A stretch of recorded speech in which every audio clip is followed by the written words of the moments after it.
Hello, and welcome to the MarkZDrumcast. I am your host, Mark Zapata. I'm the owner and founder of MarkZDrums, and I want to welcome you to the show today on this beautiful Friday. I wanted to come on the air real quick. I have students a little bit later in the day, but today I wanted to continue our discussion about the changing landscape of drumming and how YouTube drummers have influenced the way drumming is perceived. So, part of the thing that I wanted to point out is I think there's a lot of great content on YouTube, including the MarkZDrumcast, of course. But I think there's a lot of great content on YouTube, and I think there's a lot of great stuff that can be gained by using YouTube as a tool. Um, the thing that I'm not even going to say caution against, but I will say that there is no substitute for a good instructor. Find yourself a good instructor, a good teacher with experience that can answer your questions, that can direct you in a certain way, and can help you address whatever deficiencies that you may have in your playing, um, and customize lessons and a program to help you reach your goals. I mean, like I said, there are great resources on YouTube and on social media and inspiration to be found, certainly. Uh, just in order to be able to customize what you're looking for, um, yeah, an instructor is the way to go. Even online lessons, which I have some coming up today, um, you build a relationship between students and teacher, and you don't let something like distance. What's up, Louie? You don't let something like distance get in the way, especially now when we have the ability to have virtual lessons. So, yeah, that's really the first thing I wanted to talk about, and understanding that we can get a lot from the internet. I just am noticing a shift in the way my young students see the drums. And I know I went over this in one of my previous couple of shows. But I got to thinking about how the internet can maybe give you a false idea of what drumming is. I see some people on the internet, and also understanding kind of where they're coming from. If you're seeing somebody on the internet that's doing a lot of gimmicky stuff and flashy tricks, and it kind of seems like they want to get clicks, that's one thing. Try to find people that are trying to educate, that are trying to pass on ideas and concepts, that are trying to share experience and knowledge, that seem to have an understanding, a good understanding of what drumming is all about. Performance is great, and performance for performance sake is awesome. But when you are looking for education, when you are looking to improve, when you are looking to elevate your own playing, um, finding inspiration in people is great. But like I said, understand where they might be coming from as far as,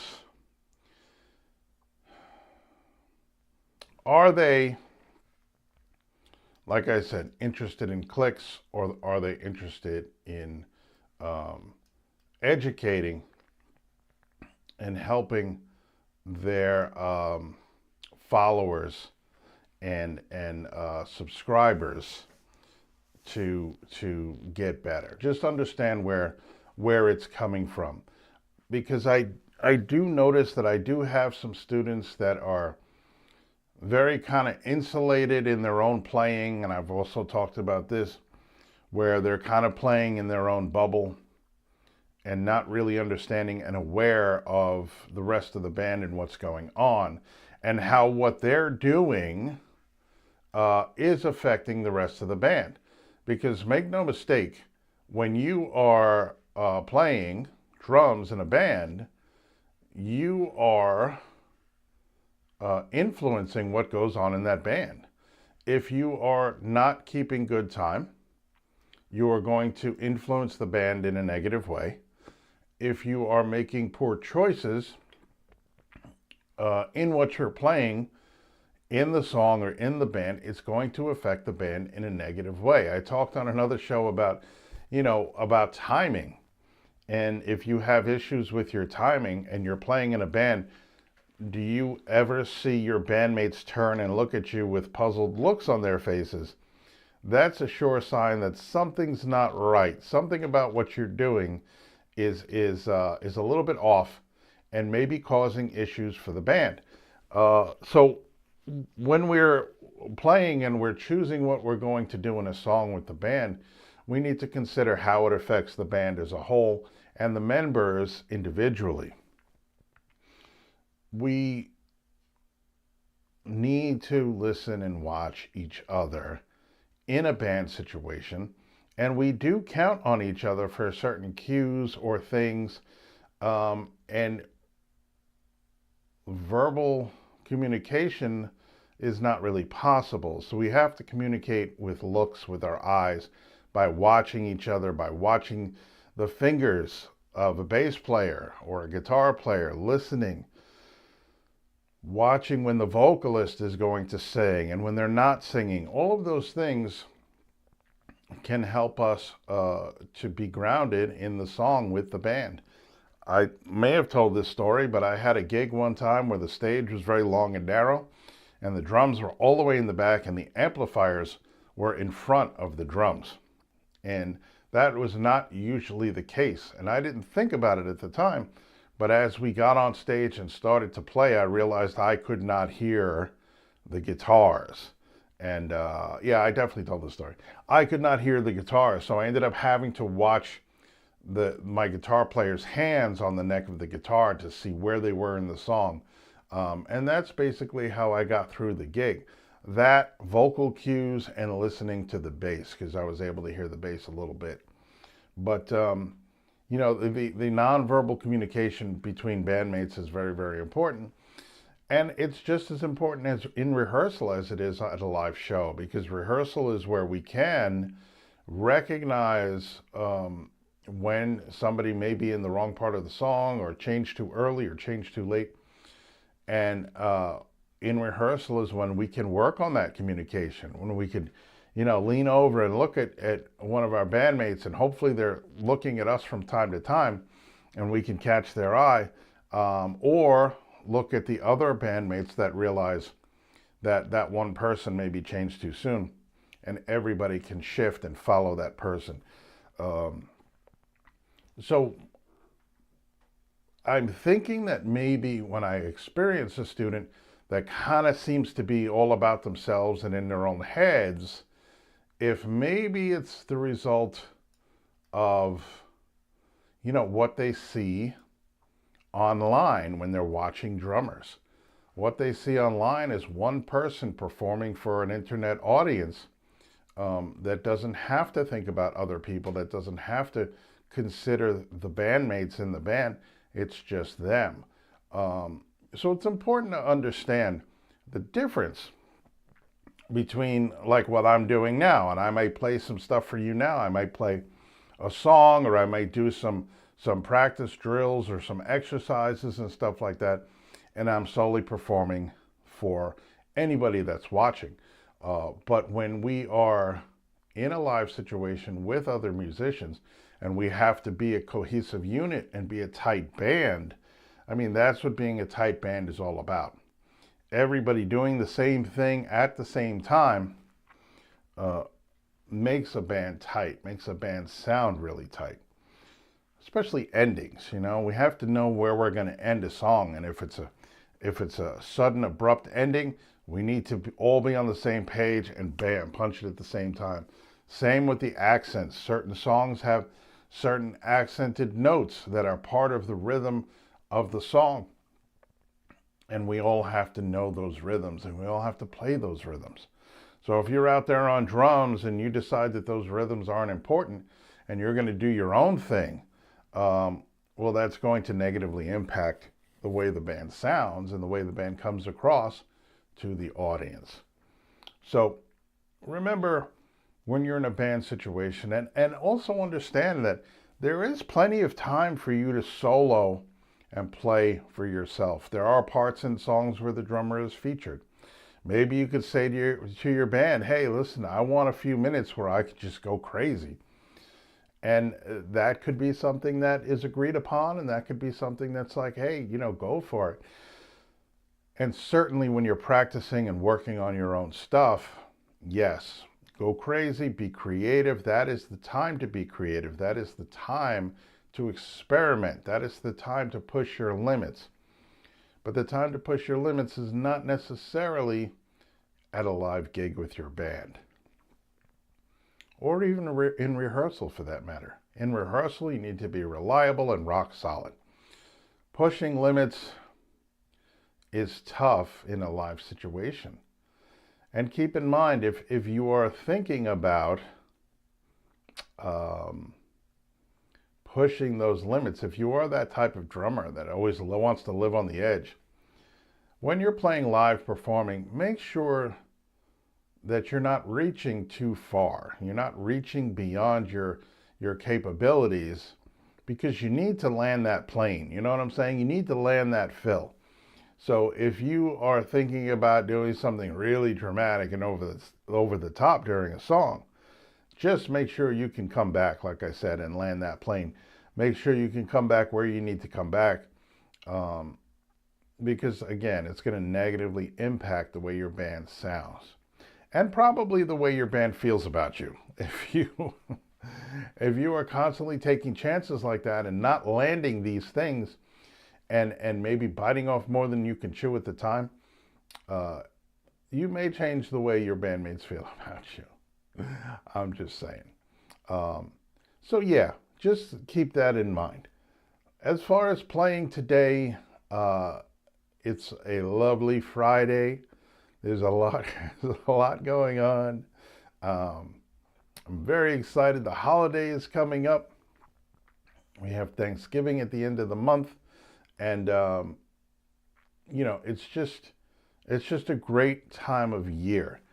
We have, I think, successfully transitioned here in the Northeast from hot weather, but still up and down. Very huge swings in temperature over the last couple of months, but now we've kind of settled in. We always have those false starts for the fall here in this part of the world.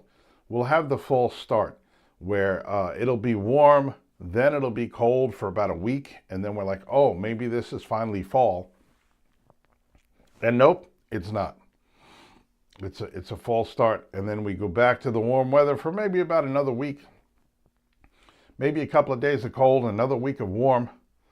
And then we get to the point where we're actually going to get cool and stay cool. And I think we're at that point now. We're still in the 60s over here, but we dip down into the 40s sometimes to the 30s in the evenings. But we stay, we've been jumping up into the 60s. As a matter of fact, today is a beautiful day. I don't know what the temperature is, but it's probably mid-50s. That's where I like to live. Mid-50s, 60s. A little sweatshirt, right? A little hoodie or something like that. We're good to go. So that is your weather report, the MarkZ Drumcast weather report. Anybody that has any questions or comments about what I had to say earlier in the show about being in bands and playing in bands, it's a very important part of playing the drums. And I try to keep that in mind when my students come in, even if they're young, because I do have a number of younger students that are playing in bands now, because we do have band programs for younger students in one of my schools. And I think that's great, because I will tell you this definitively, without a doubt, when my students join a band, it changes them for the better. And I think that the sooner that they get involved in a band situation and start to understand the band dynamic, the better, because they become more selfless as a musician, less selfish as a musician, and less self-centered as a musician. And again, we have times and opportunities to be self-centered. Not during band practice, though. That is not the time to be more self-centered. So I think that when they get into a band situation, they really do start to feel and understand that responsibility that they have towards their bandmates and the band as a whole. And I think that's a great lesson to learn early on for young musicians, is that the responsibility they have to the band as a whole and to their bandmates to do their part. And I think that when they are now held accountable and responsible to their bandmates, and not just to their teacher in lessons, because I think that that's a different thing. Now in a band, it's more social, and it's their peers. It's not an authority figure or a teacher or an instructor that is holding them responsible. It's their peers. It's people their own age. And there is that whole social thing that they want to look good and they want to perform well for their peers. And I think that's a really, really good motivating factor for them, because what I'm noticing about my students that work in bands is that they are practicing more, they are working harder, and they definitely do feel a little bit of that pressure to perform well, and I think that's a good thing. Pressure can be positive when you're feeling it from a situation that you're in. You have an audition coming up, you have a show coming up with your band, and you're feeling a little bit of pressure to perform. I think that's a good thing. When we exert a lot of pressure on ourselves, not so good. So we have to be careful, and we have to make sure that we're aware of how much pressure we're putting on ourselves to perform. I always like to perform well. I like to put pressure on myself, but I think in a positive way, where I want to perform well, and I want to do everything I can to perform well. I want to do everything I can to make sure I'm prepared, to make sure I'm ready to go, to make sure I know my parts, and I'm ready to perform my parts. In my position right now, where I'm working with many different artists and acts and things like that, whether it be live situations and or touring or recording or writing, whatever it is, I have to make sure I perform at my best, because this is what I do now. This is my business. And so to learn these things early on, to learn these lessons early on, I think is great. And I think the fact that kids have these music schools now that they can go and not only learn an instrument, but learn how to be a good bandmate, learn how to be productive in rehearsal, how to perform. All of that stuff is really great. I had a little bit of a talk with one of my bands, and I like to remind them, and I like to say, listen, when I was young, we didn't have schools like this. We had to find somebody's basement whose parents let us practice in their basement. And now, of course, this is going back a ways. And I'm in no way I'd be careful. I'm careful to point out to my students that I'm not saying that you shouldn't have this, because these are available now for students, and you should absolutely take advantage. And I think it's a great thing that these exist. What I'm saying is, don't take it for granted, because there was a time where you could not walk into a school and have all the equipment you could ever need at your disposal, including a PA, a full stage with a drum riser, lights, and then gigs lined up for you at the end of a session or a semester where the band performs for family and friends. All of that stuff is really, really great for the development of young musicians today.